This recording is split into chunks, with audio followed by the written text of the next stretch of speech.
Chris, what's up, buddy? Hi, Rich. 30 years ago, we saw the Soviet Union collapse, and we thought Marxism. Lower your volume a tiny bit. It's sorry. really odd. Okay. Yeah. Or just pull the mic away a bit. Yeah, we thought Marxism was dead, but it never went away on the college campuses. I mean, I think the only way we're going to save the West is to just see a mass exodus from the colleges. I mean, and as from what I hear, it's a problem everywhere, not just in America. Well, school is a big part of the problem, and it just changes at different ages. Like, even in the daycare centers where parents dump off their kids, which they're supposed to give a damn about, between the ages of like 3 and 4.5 or 2 and 4.5 in some cases. In some cases, it's like 1.5 old toddlers are getting dropped off at daycare centers because parents don't have the capacity to raise their own children. And then they put them in an elementary school system, which goes into a public high school system, which teaches them all the same woke nonsense, not a lot of life skills. The main skills that guys need to learn, because I know a lot of my audience is guys, specifically, is how to make bank, what women respond favorably to, how to be masculine, like, the standard big stuff. Like, on a balance of probabilities, there was a course that I took one time. What was it on? It was on like stats, or it wasn't even on stats. It was on like, if you were on a TTT, like a TTC bus downtown, and you were in the third car from the front, what would the percentage of people on the bus be that were straight, gay, trans, black, white, yellow, and gay, trans, and gay, black, and all? It's like, really, like, this is what we're trying to figure out. Like, this is a skill that I'm going to, use in my lifetime. And this was when I was in school. And then you go to university, and here's the worst part. I've got a lot of friends that have put their kids through university. I know a guy specifically that put 2 daughters through university, and they came out hating him. They came out hating men. One of them became a journalist and gave a talk. He paid for the entire university program. She gave a talk to a big campus of academics and spent the entire time praising mom and shitting on dad. He was like, what the hell happened to my kids? Oh, I believe it. Yeah. Okay, so is it a problem? Yeah. What is the solution to that? Really, guys, like, you're not going to save the world by hoping that the school system changes. You can probably save your own kids and then release them on the world that exists when it exists by homeschooling them. That's my view anyway. Well, Rich, we also have an issue. My grandfather walked 2 miles to school each way as a first grader. Uphill. We are so coddling kids now, and we're not letting them take risks in the name of, safety. I mean, I can remember high diving boards. Kids don't have high diving boards at public pools anymore, and all this other stuff. All the details, yeah. It's just nuts. I mean, I would tell any kid to watch like a sitcom from the 50s or the 60s, and you can see how kids used to live. It wasn't this super protected existence that we have now, and then we wonder why they're so soft. Yep. It is what it is. All right, Chris, I'm going to let you go because I got a bunch of other people I want to get here too. Thanks, man. So Nate's got this question here. Could having more individuals in school and higher education be beneficial for young men? So, like, one of the problems with all of this, Nate, is you've got a school system that the problem is most guys are not men anymore, right?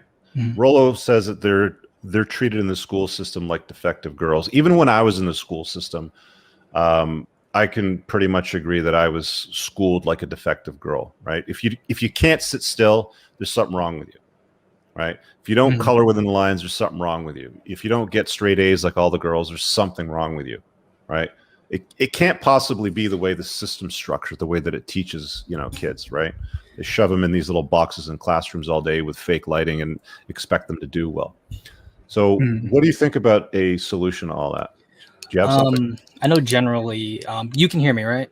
Loud and clear. Okay. So I know from my own personal experience, I did private school when I was younger and then transferred into public school. And now I'm doing university.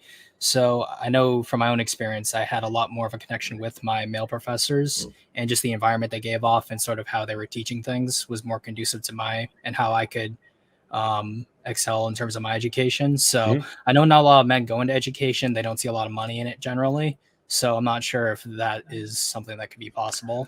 Well, there's a lot less men teaching children today, and I'll tell you what, like the men that were teaching kids were teaching classes like shop. Like I remember shop was one of the classes that disappeared after I left the school system, and they would teach you basic skills like how to use a drill, how to use a bandsaw, how to, you know, I've got a cutting board.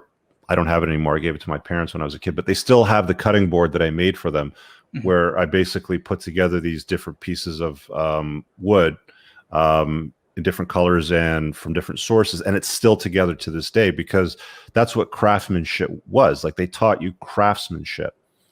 They don't exist in the school system anymore. So again, it brings me back to, you know, the point of, well, what is the population doing, right? Like, what are we voting for? And it's like, you know, well, we're voting for policies that remove things like masculinity and useful skills like craftsmanship from the school system. So when they take the guys out of those conventional roles, like the ones that are teaching you shop skills, men start to disappear. Automotive was another class that one of the high schools had, that a friend of mine transferred from our high school to another high school when we were kids, because he wanted to, you know, work with his hands. He wanted to work on cars. Those don't exist anymore. They don't have shop in high schools anymore where they teach boys how to, I mean, I bet if you were to ask, I mean, if you were to walk into a mall or some urban, you know, center and ask 20 men, do you know how to change a tire? I bet the vast majority of them don't own a car, have a driver's license, and have never, and would never know how to change a flat tire. Right. But that's the state of things. So, you know, when I bring you guys back to Exhibit A, it's like, I'm just saying, hey, this is where we're at right now, right? This is what society wants to vote for, is the empire of nothing. Yeah. Because I know personally, even at my old high school, we did still have shop. We also had finances, which was done primarily by men. So a lot of it was just teaching about spending as well as budgeting things out. So could it be possible to sort of work on standardizing the school system better so that we make sure that there are things like that? How do you do that? How do you change that when everybody votes for policies that don't support that?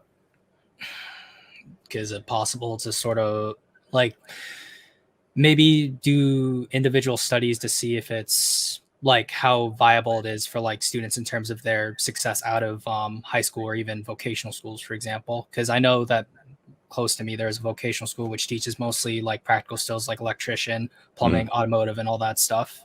So like, I think. So how do you get them to change that?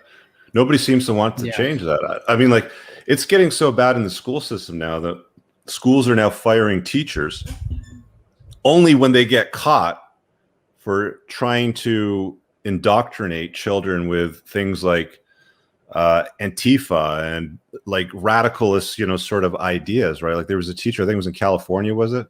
Yeah. Recently, that got canned only because he got caught doing it. Otherwise, he would have still been in the system.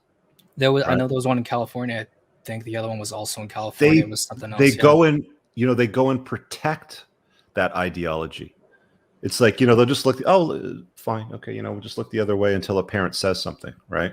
And then it takes a whole group of parents, you know, to change that sort of thing. But that's just that one guy. Right. There's not a movement that I'm seeing anyway. Like there's not a decisive order of things where things are changing. Now, that being said, it's happening in other parts of the world. I don't know if you know this, but in China, they've recently banned, or sorry, they're limiting the amount of time that kids can play video games now.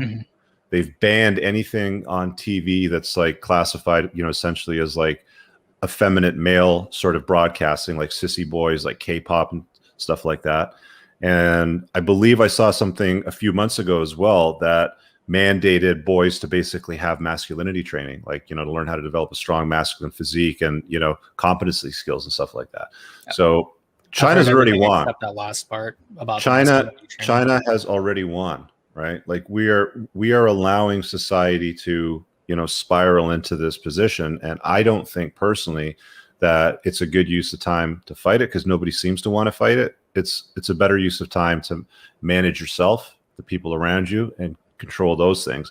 And if you think, you know, something like an exit or moving somewhere else where you're going to be treated better is a good idea, consider that as well. You know, that's always a, you know, certain solution to the problem too. All right, cool, man. Thanks, Nate. See ya.